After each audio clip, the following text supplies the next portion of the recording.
Merci. Bonjour. Je vais aller assez rapidement, puisqu'on court derrière le temps, avec une présentation pragmatique. La personne qui posait la question avant est partie. L'avantage, ou disons la différence du coma post-anoxique, c'est qu'il s'agit d'une pathologie qui est plus homogène par rapport à l'hémorragie méningée ou au traumatisme crânien. Et ça, c'est un élément, je pense, très important. Un élément clé, la raison pour laquelle je suis là, finalement, c'est que la mortalité après un coma post-anoxique ou après un arrêt cardiaque est à 80% liée à, en fait, une lésion cérébrale irréversible. C'est donc nous qui arrêtons les soins. Et vous connaissez ce terme de prophétie autoproclamée. Je pense que ça, c'est l'élément clé, c'est-à-dire que c'est des patients qui, en grande partie, décèdent suite aux conséquences cérébrales de l'arrêt cardiaque. C'est donc le clinicien qui décide d'un retrait thérapeutique.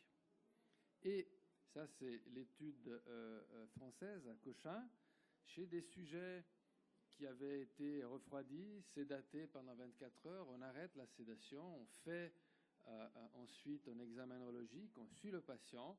Vous avez en fait 30% des patients qui ont un réveil tardif défini comme plus que 72 heures après l'arrêt de la sédation et donc les 24 heures du refroidissement contrôlé. Et vous voyez même que 23% de ces patients avaient un réveil tardif et étaient encore comateux à une semaine. Ça pose le cadre, ça c'est 13 décembre 2016, le protocole est maintenant définitif, je fais partie du steering committee du TTM2, 33 versus 37.5, et vous voyez qu'on nous dit que ce qu'on appelle la prognostication, donc l'évaluation pronostique, retrait thérapeutique, on est passé de 72 heures à 86 heures, à 96 heures, enfin 96 heures pour en fait le temps qu'il nous faut pour définir un pronostic. Et vous voyez que ce temps a été déplacé et on a besoin d'attendre, on a besoin de faire un examen plus approfondi. Et on nous dit « following les recommandations de l'ESICM ». Alors ces recommandations, je trouve cet algorithme assez complexe, j'en aurai un à la fin à vous proposer que je trouve mieux, mais globalement c'est l'utilisation d'une approche multimodale. Et vous voyez qu'il y a plusieurs éléments dans cette approche multimodale, on va les parcourir. L'élément numéro 1, c'est l'examen neurologique, c'est en fait le Glasgow, mais c'est surtout le score de Ford, et je dirais que c'est avant tout l'examen du tronc cérébral. Et vous voyez que si la réponse motrice ne donne pas une bonne fiabilité, donc ça c'est le pourcentage de réponses qui ne sont pas bonnes, donc c'est le false positive rate. Si on se fie à cette réponse, on se trompe. Il est relativement élevé pour la réponse motrice, la composante motrice du Glasgow, alors que vous voyez que les réflexes du tronc cérébral, cornéen et encore plus photomoteur sont des bons marqueurs. Le problème de l'examen neurologique dans cette situation, quand ils sont absents, ils sont relativement bons, même très bons, pour le réflexe photomoteur et le réflexe cornéen, mais quand il y a la présence de ce signe, en fait, même au-delà de 72 heures, ils n'ont pas une bonne prédiction est-ce que le malade va finalement se réveiller. Donc leur présence n'est pas associée à un bon pronostic forcément. Alors, ça c'est un peu le résumé de l'examen neurologique. Je pense qu'il faut toujours l'utiliser, enfin c'est obligatoire de l'utiliser en première intention. La présence des réflexes du tronc n'est pas forcément un bon pronostic. Il y a des éléments confondants, réponse motrice pas fiable, et puis aussi les myoclonies ne sont pas nécessairement associées au mauvais pronostic. Alors voilà l'exemple, femme, 42 ans, ACR, fibrillation ventriculaire. On nous dit qu'elle a fait une durée d'arrêt cardiaque assez longue, no flow 5 minutes, comateuse. On fait ce qu'il faut au niveau cardiaque, on la refroidit, sédation. Et puis, en fait, à l'arrêt de la sédation, ce qu'on voit, c'est des myoclonies. On fait l'examen neurologique, on fait un EEG, elle est en état de mal.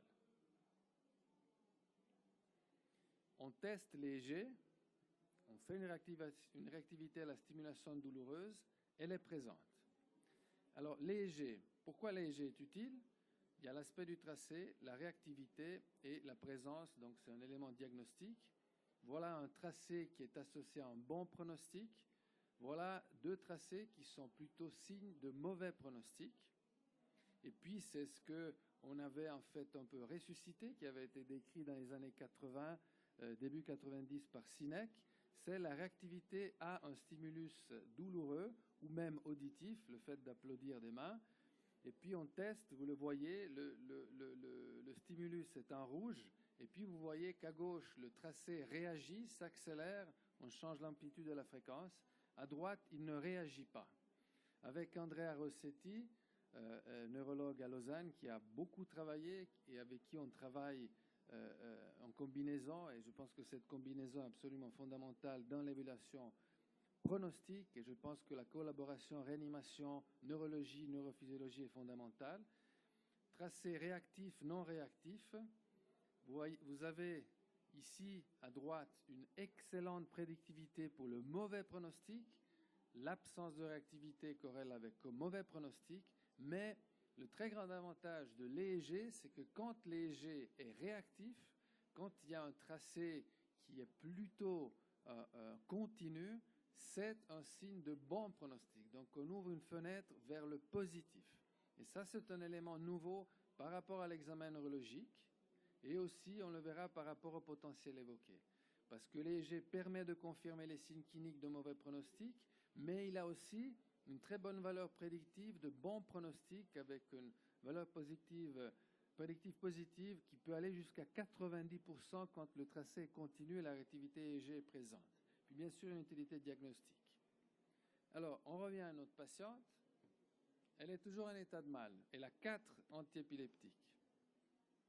Alors, je vais aller un peu plus vite. Voilà son tracé. On fait les potentiels évoqués et ils sont présents des deux côtés. Alors, vous allez me dire, chouette, tout va bien. Voilà le N20 qu'on a vu avant. Alors, voilà à droite, à gauche, un patient qui a des potentiels, le N20 qui est présent, à gauche, absent.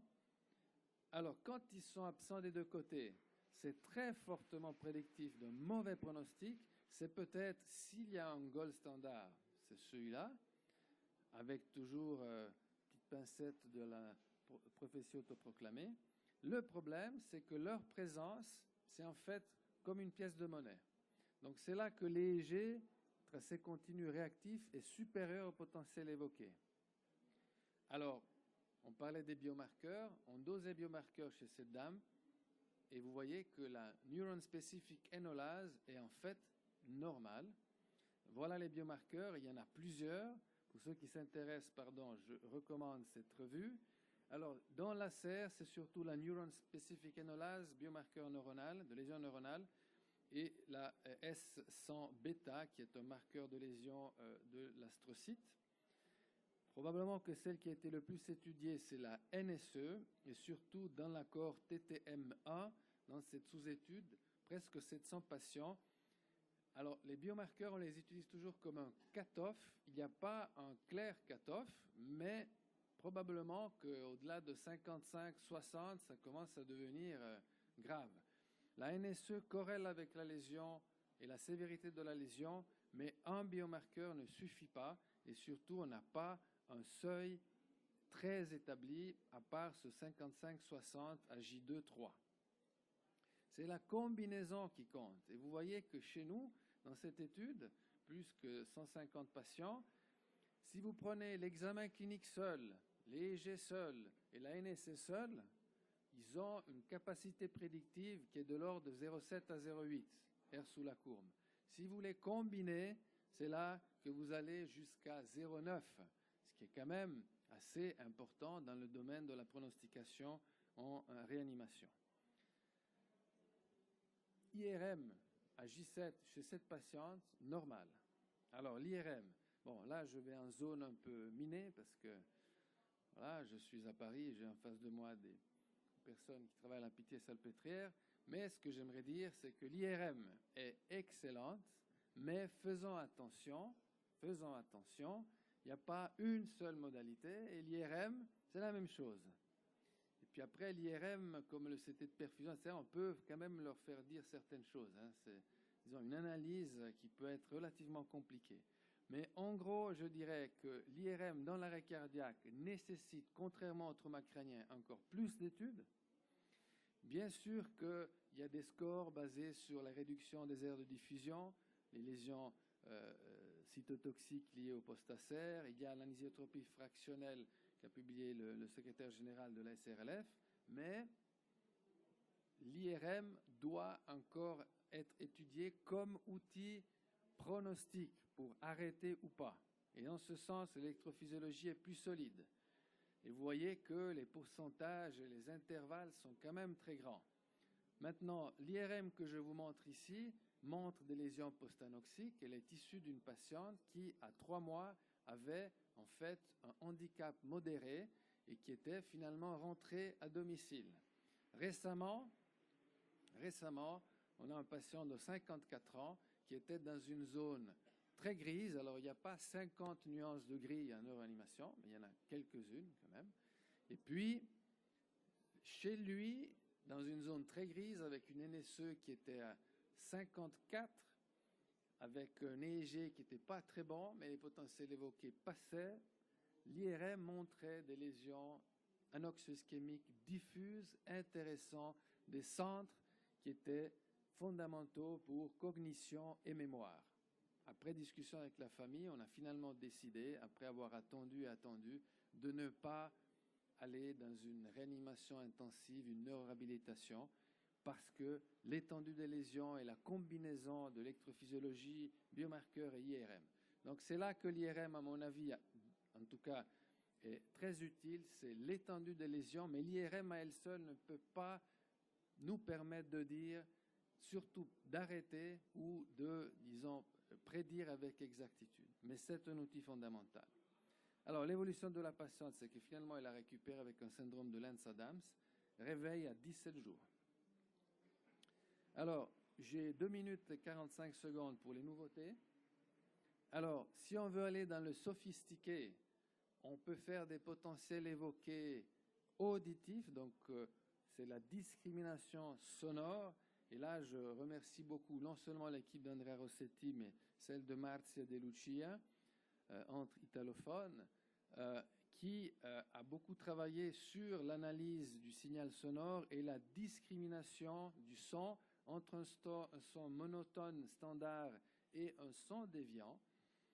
Et puis un mapping EEG avec une analyse des aires sous la courbe assez sophistiqué. C'est en fait un EEG multimodal avancé.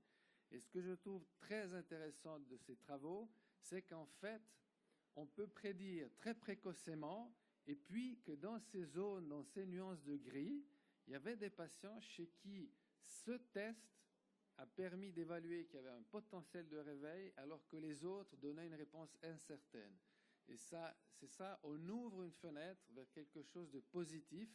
On arrête de dire à 48 heures, il n'y a pas de chance. On peut investiguer les chances de réveil.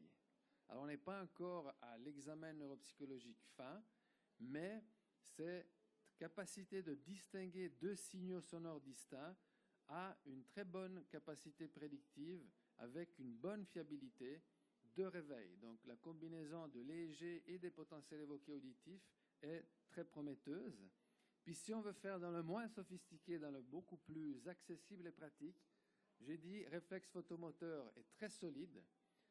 Alors là, on a un outil qui nous permet de le quantifier avec pourcentage de réponse pupillaire, donc c'est le pourcentage de réactivité pupillaire. On a la taille, la réactivité, on a d'autres indices. On a 2 outils français-américains.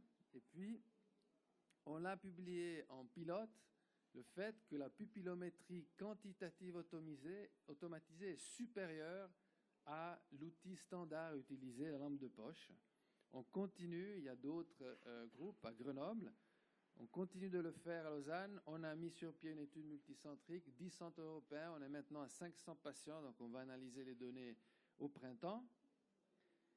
Alors, ça, c'est un tout petit peu le résumé de mauvais pronostics, présence d'au moins 2 signes Et puis, je vais passer à la dernière dia pour dire que, résumé de ce que je disais avant dans la dia précédente, step A, c'est l'examen clinique et examen électrophysiologique avec l'avantage de léger. Qu'est-ce qu'il a fait? Il enlève l'animation. Bon. Eh bien, alors le step 1, c'était l'examen clinique et l'examen électrophysiologique. Avantage de léger qui a un potentiel de bon pronostic avec les limitations de la standardisation du test de réactivité. Les potentiels évoqués sont bien pour le mauvais pronostic, moins bien pour le bon. Et puis, la présence d'au moins, je disais, 2 signes, timing 96 heures maintenant. Donc, si vous avez des absence des réflexes du tronc cérébral des deux côtés et un électroencéphalogramme et des potentiels évoqués qui sont non réactifs et absents des deux côtés, c'est, disons, très fortement prédictif d'un mauvais pronostic. Et puis, la combinaison de ce test, donc le step 2,